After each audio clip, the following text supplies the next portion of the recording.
Hello दोस्तों, मैं आपके अपने YouTube चैनल स्मार्ट स्टडी पर आपका हार्दिक अभिनंदन करता हूं। आज हम फिर आपके सामने उपस्थित हुए हैं एक और नई वीडियो के साथ। हमने पिछली वीडियो में प्रश्नावली 10.2 के 6 क्वेश्चन कर लिए थे। आज हम क्वेश्चन नंबर 7वां करेंगे और फिर आगे भी करेंगे। तो पहले हम क्वेश्चन नंबर 7वां देख लेते हैं। देखिए क्वेश्चन पढ़ते हैं। 2 सेकेंद्रीय वृत्तों की त्रिज्याएं। सेकेंद्रीय, पहले आप सेकेंद्रीय का अर्थ समझो। ऐसे कोई दो वृत्त जिनका केंद्र एक हो, यानी एक ही केंद्र बिंदु से, जैसे मान लो ये केंद्र बिंदु है और इससे 2 वृत्त बने हुए हैं। जब एक ही केंद्र बिंदु से 2 वृत्त बनते हैं तो उन्हें सेकेंद्रीय वृत्त कहते हैं। आगे पढ़ते हैं। जिनकी त्रिज्याएं 5 सेमी और 3 सेमी। 5 सेमी जिसकी त्रिज्या वो बड़ा वृत्त होगा और जिसकी त्रिज्या 3 सेंटीमीटर है वो छोटा वृत्त होगा। बड़े वृत्त की उस जीवा की लंबाई ज्ञात कीजिए। ये बड़े वृत्त की उस जीवा की लंबाई, कौन सी जीवा? देखो जीवा तो अनंत होती है। मैंने आपको पहली बेसिक क्लास में पढ़ाया था कि वृत्त में अनंत जीवाएं होती हैं। वृत्त में अनंत जीवाएं, ये सारी जीवाएं हैं। आप कितनी भी जीवाएं इसमें कह सकते हो, अनंत जीवाएं होती है। लेकिन सबकी बात नहीं कर रहा, वो कौन सी जीवा की बात कर रहा है उस कंडीशन को पहचानिए। वृत्त की उस जीवा की लंबाई, कौन सी जीवा? उस जीवा की लंबाई जो छोटे वृत्त को स्पर्श करती है। ऐसी जीवा जो छोटे वृत्त को, अंदर वाले वृत्त को स्पर्श करे, लेकिन बड़े वृत्त की वो जीवा होनी चाहिए। तो ध्यान रहे, वृत्त की ऐसी जीवा है ए बी जो छोटे वृत्त को बिंदु P पर स्पर्श कर रही है और बड़े वृत्त की वो जीवा है। इसका मतलब हमें ए बी की लंबाई ज्ञात करनी है। अब हम इसमें लिख देते त्रिज्या। छोटे वृत्त की त्रिज्या 3 सेंटीमीटर, इसका मतलब ये वाली दूरी 3 सेंटीमीटर है। ये छोटे वृत्त की त्रिज्या है। त्रिज्या केंद्र से परिधि तक की दूरी होती है, केंद्र से परिधि की दूरी त्रिज्या होती है।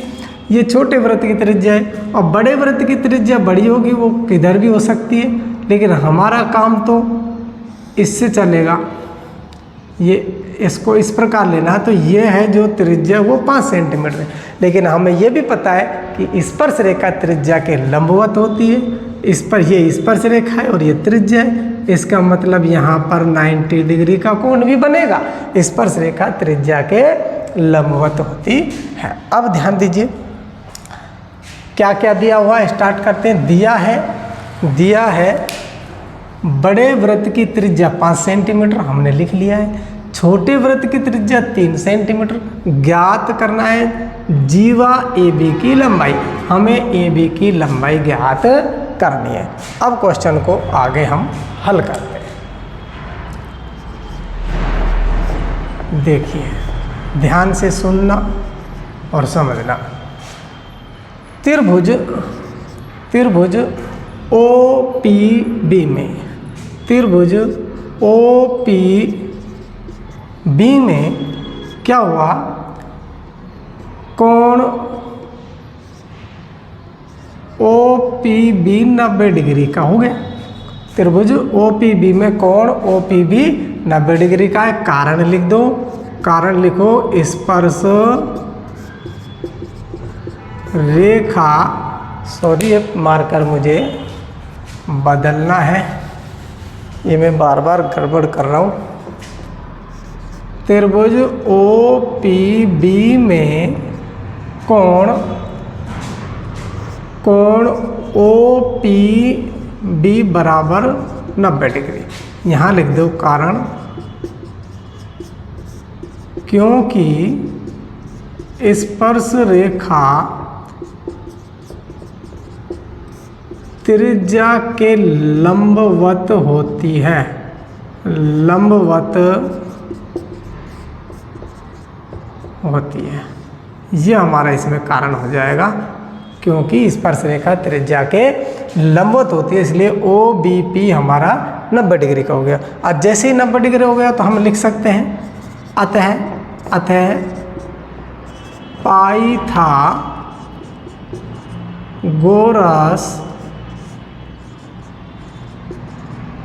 प्रमेय से आते, पाइथागोरस प्रमेय से लगाते। पाइथागोरस प्रमेय क्या कहती है हमारी? कर्ण का वर्ग बराबर होता है आधार का वर्ग प्लस लंब का वर्ग। तो यहाँ पर ध्यान दीजिए, सबसे बड़ी भुजा तो हमारी हो गई कर्ण, लंब हो गया 3 सेंटीमीटर, हमें आधार चाहिए। तो इसको थोड़ा सा समझ लीजिए, मैं एक बार थोड़ा सा समझा देता हूँ। हमें जिस सूत्र की आवश्यकता होगी हम वही लगाएंगे, तो इसको थोड़ा सा समझिए। पाइथागोरस प्रमेय कहती है कर्ण का वर्ग बराबर होता है आधार का वर्ग प्लस लंब का वर्ग। पाइथागोरस प्रमेय तो ये है, लेकिन जब हमें यदि आधार की आवश्यकता पड़े तो सूत्र होगा हमारा कर्ण का वर्ग माइनस लंब का वर्ग। और यदि हमें लंब निकालना हो तो सूत्र लगेगा हमारा कर्ण का वर्ग माइनस आधार का वर्ग। तो ध्यान रहे, अब मैं जब भी क्वेश्चन करूँगा तो यदि आधार चाहिए तो मैं आधार वाला सूत्र लगाऊंगा और लंब चाहिए तो लंब वाला सूत्र लगाऊंगा। सूत्र तो हमारा ये है मेन, कर्ण का वर्ग बराबर होता है आधार का वर्ग प्लस लंब का वर्ग। लेकिन यदि हमें आधार निकालना है तो कर्ण के वर्ग में से लंब का वर्ग घटाना है, और लंब का वर्ग निकालना है तो कर्ण के वर्ग में से आधार का वर्ग घटाना है। इसलिए मुझे चाहिए आधार, तो मैं डायरेक्ट आधार वाला सूत्र ही लगाऊंगा। तो हमारा सूत्र है आधार का वर्ग बराबर होता है कर्ण का वर्ग माइनस लंब का वर्ग।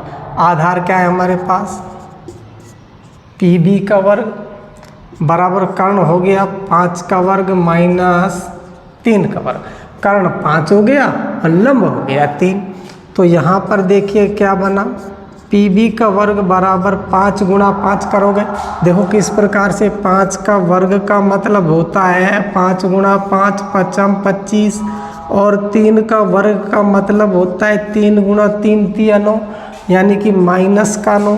हमारा बनेगा पी बी का स्क्वायर बराबर, इसको जब मैं घटाऊंगा तो 16, और इसका वर्गमूल आ जाएगा, यहाँ से स्क्वायर हटेगा अंडर रूट चढ़ेगा, और पी बी का मान आ गया 4 सेंटीमीटर। पी बी कितना आया हमारा 4 सेंटीमीटर।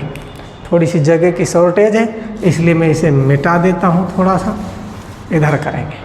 अब हमारे पास जो मान आया वो पी का मान आया, यहाँ से यहाँ तक हमारा जो मान आया वो 4 सेंटीमीटर आ गया। लेकिन हमें क्या करना है, देखो हम जानते हैं एक प्रमेय होती है, उसको मैं लिख रहा हूँ। हम जानते हैं कि किसी जीवा पर केंद्र से डाला गया लंब की किसी जीवा पर केंद्र से डाला गया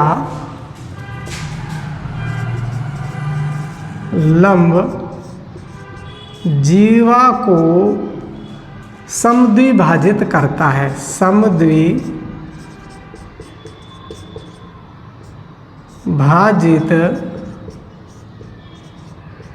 करता है। देखो प्रमेय क्या कहती है, इसको समझिए। ये कोई वृत्त है और ये इसकी जीवा है। यदि इस केंद्र से इस पर लंब डालेंगे तो ये इस जीवा को बराबर भागों में तोड़ देता है। इसका मतलब हुआ क्या, यदि ये 4 सेंटीमीटर है तो ये भी 4 सेंटीमीटर। तो मैं इसको इस प्रकार से लिख सकता हूँ, आते हैं ए पी बराबर हो जाएगा पी बी के, किसके बराबर हो जाएगा, पी बी के, दोनों हो गई 4 सेंटीमीटर। लेकिन हमें तो चाहिए ए बी की लंबाई, तो मैं लिख सकता हूँ चूंकि ए बी का मान क्या है, ए बी का मान है A P plus P B, A P plus P B. तो यहाँ से हमारा ए बी निकलेगा 4 + 4, और ए बी का मान हमारा हो गया 8 सेंटीमीटर। यह हमारा फाइनल आंसर है, ये हमारा हो गया फाइनल आंसर। देखिए आप स्क्रीनशॉट लेना चाहो तो ले लीजिए, मैं थोड़ा साइड में हो जाता हूँ। बाकी हम अगला क्वेश्चन लिखने वाले हैं। इस क्वेश्चन को बड़े शानदार तरीके से, इसका जो सिस्टमेटिकली जो हम क्वेश्चन को कर सकते हैं एक सिस्टम से, उसका ये पूरा प्रोसेस है। बाकी तो आप यहाँ से भी हल कर सकते हो, दिया है ज्ञात करना है। ये क्वेश्चन को एक सिस्टम से करने का एक तरीका है, आपको ऐसे ही आपको इसको करना है, ये समझाने के लिए मैंने बनाया था। तो ध्यान से देखिए, ये आपका क्वेश्चन हो गया। अब हम क्वेश्चन नंबर करते हैं 8वां। यदि आपको क्वेश्चन को इस प्रकार से करते हो तो आपका एक आधा नंबर भी कोई नहीं काट पाएगा, आपको फुल बटा फुल इसमें नंबर मिलेंगे। देखिए, इसे मैं मिटा देता हूँ एक बार।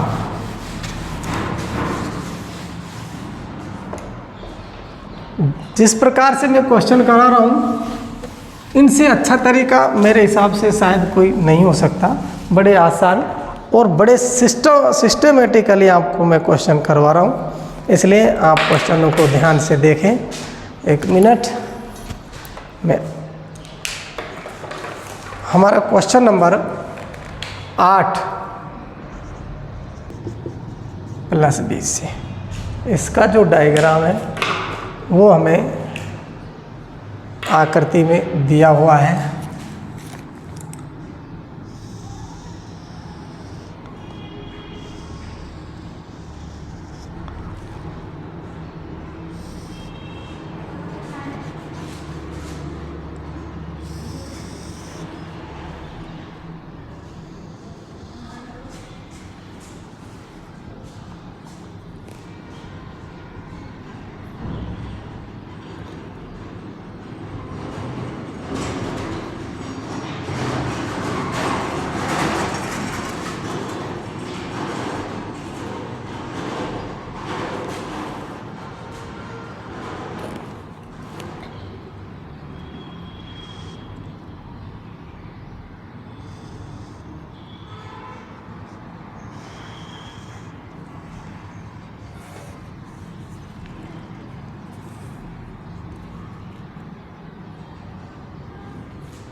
यह आपका डायग्राम हो गया ABCD।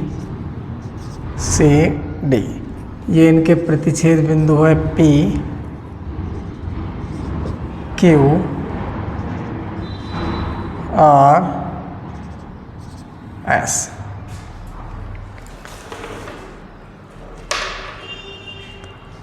क्वेश्चन के बार पढ़ते हैं। देखिए, एक वृत्त के परिगत मतलब होता है वृत्त के बाहर की तरफ। एक वृत्त की परिगत एक चतुर्भुज ABCD खींचा गया है। हमें सिद्ध करना है AB + CD बराबर है AD + BC के। AD + BC के कहने का मतलब ये है कि इन दोनों भुजाओं का योग बराबर है इन दोनों भुजाओं के योग के। तो हम लिखते हैं क्या क्या इसमें हमें दिया हुआ है वो लिख लेते हैं।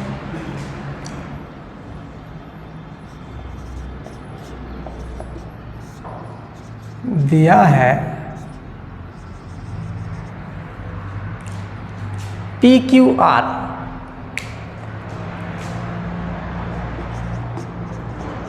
बिंदु PQRS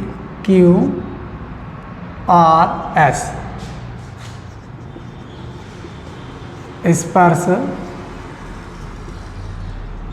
बिंदु है। ये हमें दिया है, सिद्ध करना है और ज्ञात करना है, वो ऊपर लिखा हुआ ही है। थोड़ी सी इसमें रचना करनी है।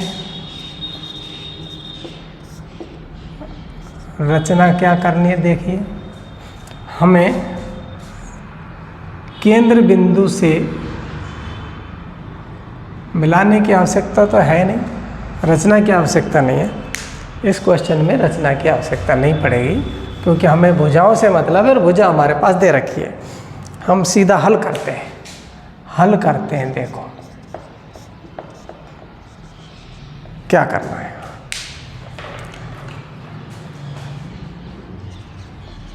हम जानते हैं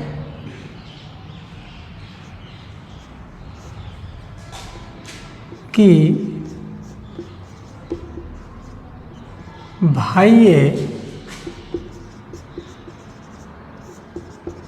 बिंदु से खींची गई स्पर्श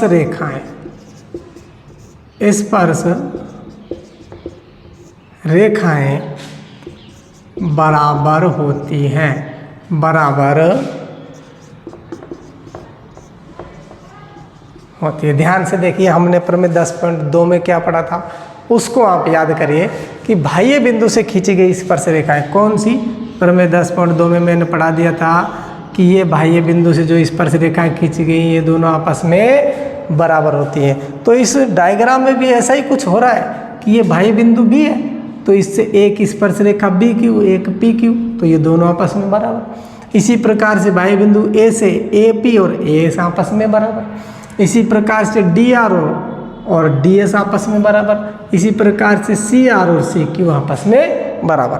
तो हमें लिखना है, देखिए मैं लिखूंगा तो समझ में आएगा आपको। मैं लिख रहा हूँ, अतः ए पी बराबर होगा ए एस के,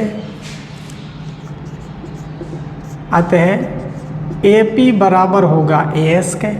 समीकरण 1, ए पी बराबर ए एस के और पी बी बराबर हो जाएगा बी क्यू के, पी बी बराबर हो जाएगा बी क्यू के। समीकरण 2 और डी आर बराबर हो जाएगा डी एस के, डी आर बराबर हो जाएगा डी एस के। समीकरण 3 और सी आर बराबर हो जाएगा सी क्यू के, सी आर बराबर होगा सी क्यू के। समीकरण 4। हमारे पास 4 समीकरण मिली।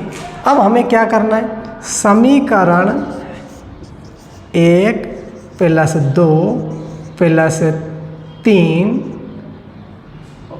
थोड़ा ब्लैक ब्लैक हो गया, 3 प्लस 4 से, यानी हमें समीकरण 1 2 3 4 सबको जोड़ देना है। बराबर के इधर वाला इधर और उधर वाला उधर, यानी A P plus P B, A P plus P B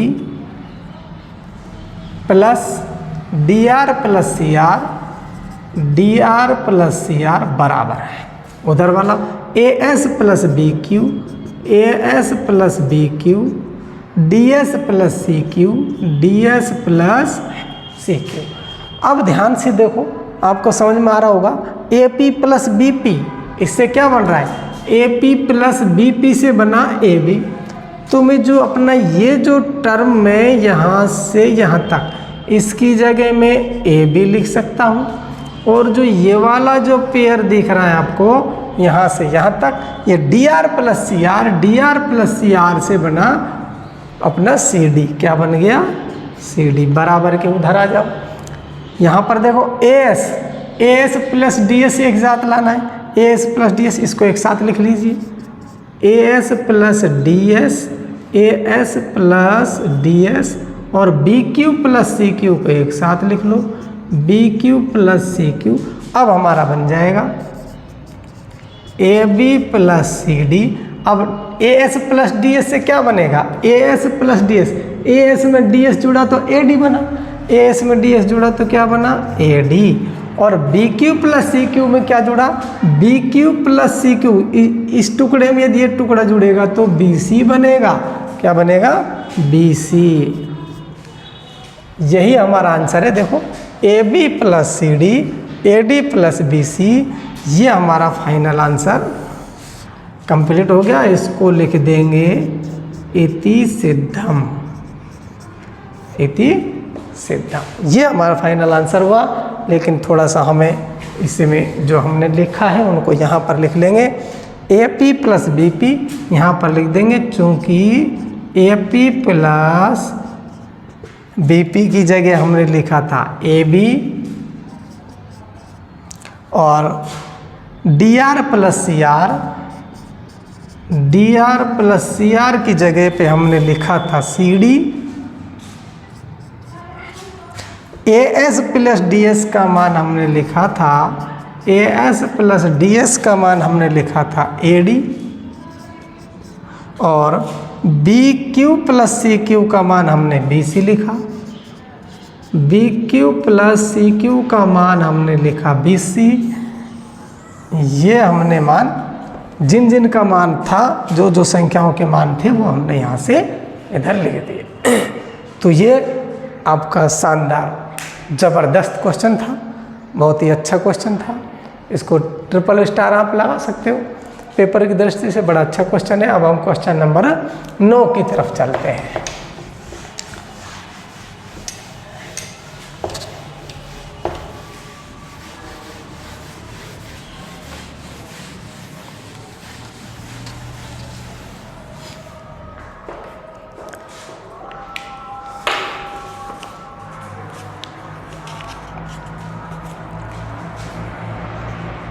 question number करती है, ये हमारा क्वेश्चन है। तो इसको देखिए क्या करना है। इसमें डायग्राम मैं इधर बना देता हूँ।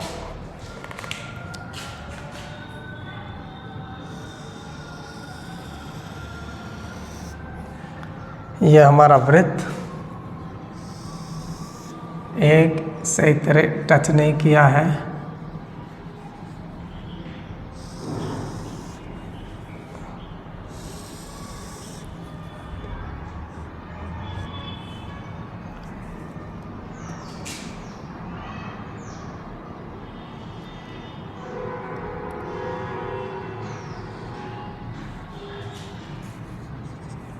बिंदु बी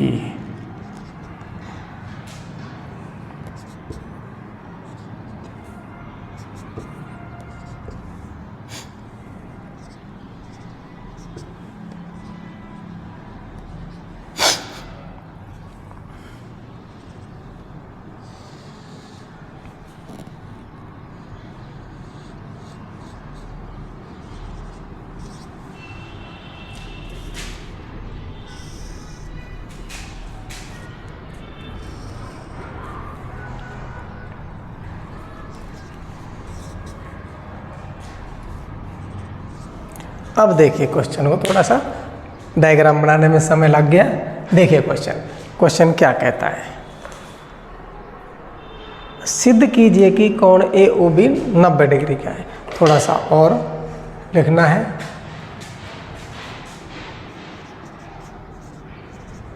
सिद्ध कीजिए कि कोण AOB 90 डिग्री, कोण AOB 90 डिग्री है। अब समझिए क्वेश्चन को। हम पहले क्वेश्चन पढ़ते हैं, फिर देखेंगे आगे क्या कह रहा है क्वेश्चन। आकृति, इस आकृति का नाम सेकंड है। आकृति सेकंड से XY तथा X' O केंद्र वाले किसी वृत्त पर दो समांतर स्पर्श रेखाएं हैं। X' और XY दोनों समांतर स्पर्श रेखाएं केंद्र O वाले वृत्त पर यह हमें दिया हुआ है।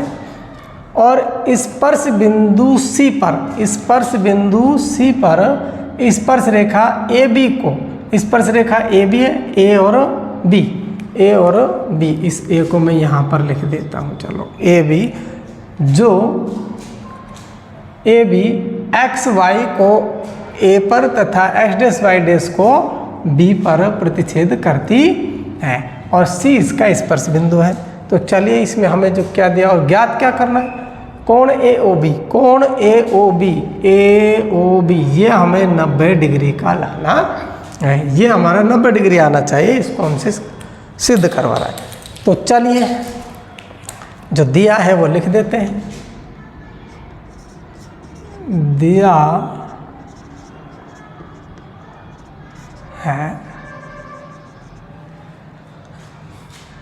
दिया है AB XY समांतर है X', Y' के, एक तो ये दिया हुआ है। और बिंदु C तथा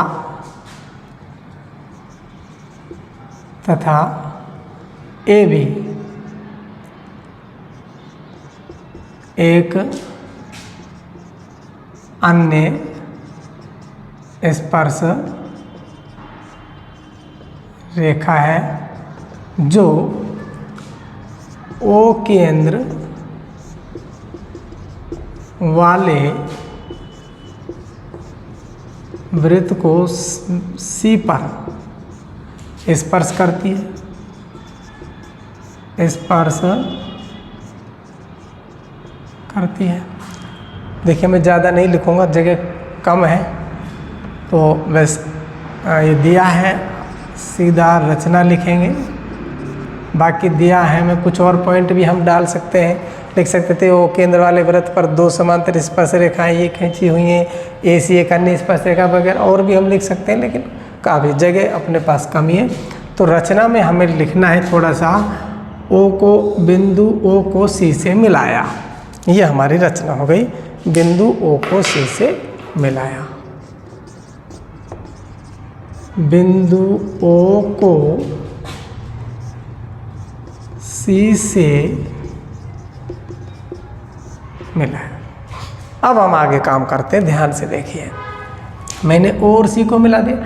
अब देखो हमें एक तो त्रिभुज ये वाला लेना है, त्रिभुज OAP, और एक लेना है OAC में। इन दोनों त्रिभुजों से एक ये ऊपर वाला लेना है और एक ये वाला, इन दोनों त्रिभुजों को हमें लेना है, इनसे काम करना है। और क्यों करना है ये मैं आगे जब करूँगा तब आपको समझ में आएगा। तो देखिए मैं इधर से कर देता हूँ, जगह की कमी पड़ेगी। त्रिभुज OAP तथा त्रिभुज OAC से, इनसे मुझे क्या करना है, ध्यान से देखो। इसमें वही 3 चीज़ बराबर करनी है। कक्षा 9 का थोड़ा सा इसमें नियम लगेगा, वो जैसे अपन ने ऊपर में 10.2 में लगाए थे वही वाले त्रिभुज के नियम। तो यहाँ पर हमें 3 चीज़ बराबर करनी है। तो ध्यान से देखिए, ऊपर वाले त्रिभुज की OP और नीचे वाले त्रिभुज की OC बराबर है, क्योंकि एक ही वृत्त की त्रिज्या बराबर होती है। कहने के बाद इसमें तो मैं लिख सकता हूँ OP बराबर OC, क्योंकि ये त्रिज्या है इसलिए ये बराबर है। आगे मैं क्या लिख सकता हूँ, OA भुजा, जो OA भुजा है वो ऊपर वाले त्रिभुज में भी है नीचे वाले में, तो इसलिए OA उभयनिष्ठ हुआ, दोनों में बराबर है।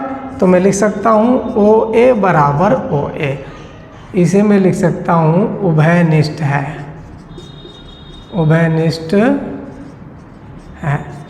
और देखिए बाह्य बिंदु से खींची गई स्पर्श रेखाएं बराबर होती है, बाह्य बिंदु से खींची गई स्पर्श रेखाएं, या फिर आप ये कोण लगा सकते हो, ये कोण 90 डिग्री का है, या बाह्य बिंदु से यानी कि PA बराबर AC हम लगा सकते हैं। कहने का मतलब मैं लिख सकता हूँ PA बराबर AC। ये क्यों बराबर है, क्योंकि ये बाह्य बिंदु से खींची गई स्पर्श रेखाएं हैं। बाह्य बिंदु से खींची गई स्पर्श रेखाएं हैं, इसलिए ये हो गई बराबर। बाह्य बिंदु से खींची गई स्पर्श रेखाएं बराबर होती हैं। अब मैं लिख सकता हूँ इसमें, अतः त्रिभुज OAP सर्वांग सम हो जाएगा त्रिभुज OAC के। नियम कौन सा लगा इसमें, भुजा भुजा भुजा सर्वांग समता नियम से। क्या नियम लगा, भुजा भुजा भुजा सर्वांग समता नियम से। ये सर्वांग सम हो गया। और सर्वांग सम हो गया तो इसके संगत भाग बराबर होते, सर्वांग सम त्रिभुजों के संगत कोण बराबर होते हैं। जैसे सर्वांग सम हुआ तो मैं लिख सकता हूँ, अतः संगत कोण बराबर होंगे, संगत कोण बराबर होंगे। तो मैं इस वाले कोण को, संगत कोण, ये वाला जो कोण है वो इस कोण के बराबर हो जाएगा, तो मैं इसे x लिख देता हूँ और इसे भी संगत कोण बराबर होंगे। यानी यदि ये x है तो फिर ये भी x है। ये कोण इसके बराबर होगा, ये कोण इसके बराबर होगा और ये वाला कोण इसके बराबर होगा, तो ये संगत कोण होते हैं। यदि ये x है तो ये भी x है। अब हम आगे करते हैं। अब मैं लेता हूँ इसी प्रकार, जिस प्रकार से ये सर्वांग सम हुए उसी प्रकार से ये दोनों त्रिभुज भी सर्वांग सम होंगे। तो मैं यहाँ पर लिख देता हूँ, इसी प्रकार त्रिभुज ओ बी क्यू, त्रिभुज ओ बी क्यू सर्वांग सम होंगे त्रिभुज ओ बी सी के, त्रिभुज ओ बी सी के। इसी प्रकार से ये भी सर्वांग सम होंगे। तो अतः, अच्छा सॉरी, यहाँ पर मुझे ये कोण बराबर लिखने थे, ये पहले लिखा नहीं। अतः संगत कोण बराबर होंगे, तो कोण ओ ए पी बराबर हो जाएगा ए ओ पी बराबर ए ओ सी। तो कोण ए ओ पी बराबर हो जाएगा कोण ए ओ सी, और दोनों को मैंने क्या माना है, एक्स माना है। अब हम इधर करेंगे त्रिभुज, इसी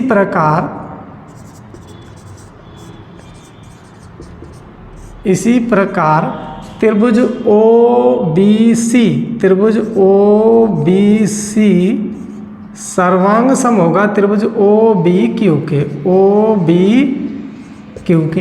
जब ये सर्वांग सम होंगे तो संगत कोण ये भी बराबर होंगे, यानी कि इसको मैं लिख सकता हूँ y और y। अतः कोण ओ सी ओ बी, अतः कोण सी ओ बी बराबर हो जाएगा, बी ओ सी लिख दो, सी ओ बी की जगह कोण बी ओ सी, कोण बी ओ सी बराबर बी ओ क्यू के, बराबर हो जाएगा बी ओ, और इसको मैंने क्या माना है, y माना है। अब मैं क्या कर सकता हूँ, अब देखो, अब मैं कर सकता हूँ क्या, देखिए मैं लिख रहा हूँ, चूंकि x plus X Y plus Y बराबर 180 डिग्री हो जाएगा। ये में हो गया रैखिक युग्मों से, यहाँ से नियम कौन सा लग गया, रैखिक युग्म से, रैखिक युग्म से। ये रैखिक युग्म से नियम लगा। वो कैसे लगा, ध्यान से देखो, एक ही रेखा पर कितने भी कोण हो, चाहे कितने भी कोण हो, सबका योग 180 डिग्री होता है। तो ये सीधी रेखा है, और इस पर ये जितने भी ये सारे कोण हैं, सबका योग 180 डिग्री हुआ, तो रैखिक युग्म हुआ। तो x कितनी बार है, 2 बार। तो मैं इसे लिख सकता हूँ 2x, और इसको मैं लिख सकता हूँ 2y बराबर 180। लिख सकता हूँ मैं, बिल्कुल लिख सकता हूँ। दोनों में कॉमन क्या आया, दोनों में कॉमन आया 2, x प्लस वाई बराबर 180, और x प्लस वाई बराबर 180/2। इसको काटोगे तो 90 डिग्री हो जाएगा। x प्लस वाई बराबर 90 डिग्री। x प्लस वाई को मैं क्या लिख सकता हूँ, x प्लस वाई को मैं लिख सकता हूँ कोण ए ओ बी। तो मैं x प्लस वाई को क्या लिख सकता हूँ, अतः कोण ए ओ बी बराबर हमारा हो गया 90 डिग्री। यही हमें साबित करना था, ए ओ बी बराबर 90 डिग्री। इति सिद्धम।